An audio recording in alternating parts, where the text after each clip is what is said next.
म्हणजे तुम्हाला त्या प्राण्याच्या जीवाची किंमत आहे, माणसाच्या जीवाची किंमत नाही, आमच्या लेकरांच्या जीवाची किंमत नाही, आमची माय भगिनी शेतात काम करताना तिचा जीव जातो त्याची किंमत नाही. जागतिक पर्यावरण तो सांगतो की यांची शिकार करावी लागेल. प्रामुख्याने बिबट्यांची संख्या इतकी जास्त वाढली की त्याच्यामुळं एक कुत्र तुम्हाला दिसणार नाही रस्त्याने चालताना, पण बिबट्या दिसेल याची खात्री आहे. बिबट्यांचे हल्ले वाढत आहेत.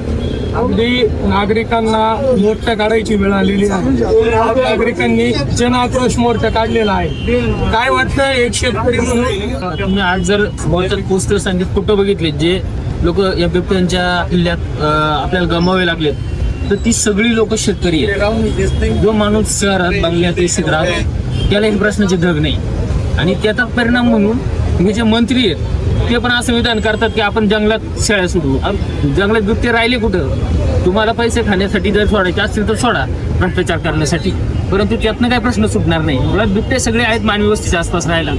मुळात सुरुवातीपासूनच मानवी वस्ती अशा ठिकाणी येते जिथं पाणथळ जागा आहे, जिथं अन्नधान्य व्यवस्थित पोचू शकेल, आणि हे सगळे वन्यजीव त्याच्या अवतीभोवतीच राहत आले पूर्वीपासून. हे सहजीवनच आहे. परंतु या सगळ्या सहजीवनात तर बिबट्यांच्या संख्येचा जो रेशो वाढला, तर तो रेशो वाढल्यामुळं वेगळे प्रश्न निर्माण झालेत. जो कॉन्फ्लिक्ट सुरू झाला ह्युमन वाईल्ड लाईफचा, बिबट्यांचा आणि माणसाचा जो संघर्ष सुरू झाला, त्याच्यामुळे निर्माण झालेला प्रश्न गंभीर आहे. तर त्याच्यावरती अनेक तज्ज्ञांनी अभ्यास केलेत. त्या तज्ज्ञांचे अभ्यास घ्या. माधवराव वाडीला सारखा जागतिक कीर्तीचा तज्ज्ञ आपल्याकडे, ज्याच्यामुळे सह्याद्री जागतिक कीर्ती नाव झालं सह्याद्रीचं. त्या पर्यावरण तज्ज्ञांचं सांगणे की तुम्ही या बिबट्यांच्या शिकारीला परवानगी द्या, त्याच्याशिवाय दुसरा उपाय नाही. अगदी नसबंदी करून प्रश्न संपणार नाही. जर तुम्हाला हा प्रश्न नियंत्रणात आणायचा असेल तर पारंपरिक पद्धतीच्या शिकारीला परवानगी द्या. म्हणजे उदाहरण आपण संगमनेरमध्ये मी सांगितलं खंडगावराव, तिथंच एक वैध वस्ती. मुळात वैध समाजाचा पारंपरिक व्यवसायात शिकार करणे होता, परंतु आपण एक 5-50 वर्षापूर्वी जो वन्यजीव संरक्षण कायदा केला, म्हणजे शेतकऱ्याला माफी घालणारे अनेक कायदे केले, त्यातला हा एक वन्यजीव संरक्षण कायदा. या वन्यजीव संरक्षण कायद्यामुळे कोकणातली शेती उद्ध्वस्त झाली. माकडं इतर सगळे वन्यजीव खूप शेतीच करू देत नाही. आता हा जो आपला पट्टा आहे नाशिकपासून कोल्हापूरचा, हा जो ऊसाचा बेल्ट आहे, याच्यात प्रामुख्याने बिबट्यांची संख्या इतकी जास्त वाढली, इतर ठिकाणी प्रॉब्लेम आहे, इतकी जास्त वाढली की त्याच्यामुळं एक कुत्र तुम्हाला दिसणार नाही रस्त्याने चालताना, पण बिबट्या दिसेल याची खात्री आहे. अंतिम याच्यावरती मुख्य उपाय या बिबट्यांच्या शिकारीला परवानगी देणं, त्यांना मारणं, त्यांची संख्या कमी करणं हाच आहे, दुसरा नाही.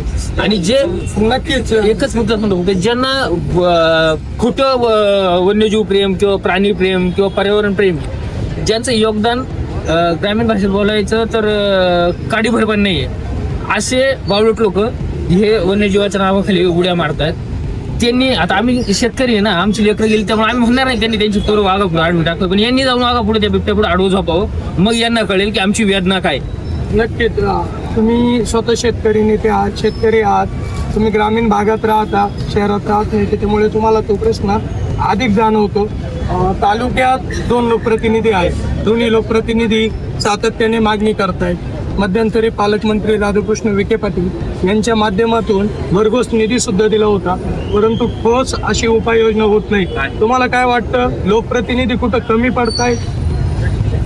100% ती या पातळीवरतीच कमी पडतायत की मुख्य उपाय काय अंतिम त्याच्याकडे जाण्याकडं कायद्यातच दुरुस्ती करावी लागणार आहे. हा जो कायदा आहे वन्यजीव संरक्षण कायदा, जो शेतकऱ्यांच्या मुळावर उठलेला आहे, त्या कायद्यावरती सगळ्यांनी बोलावं लागेल. नसबंदी करणं तात्कालिक उपाय आहे, त्याचा काही प्रमाणात फरक पडेल, पण तो अंतिम उपाय नाही. खर्च वाया जाईल.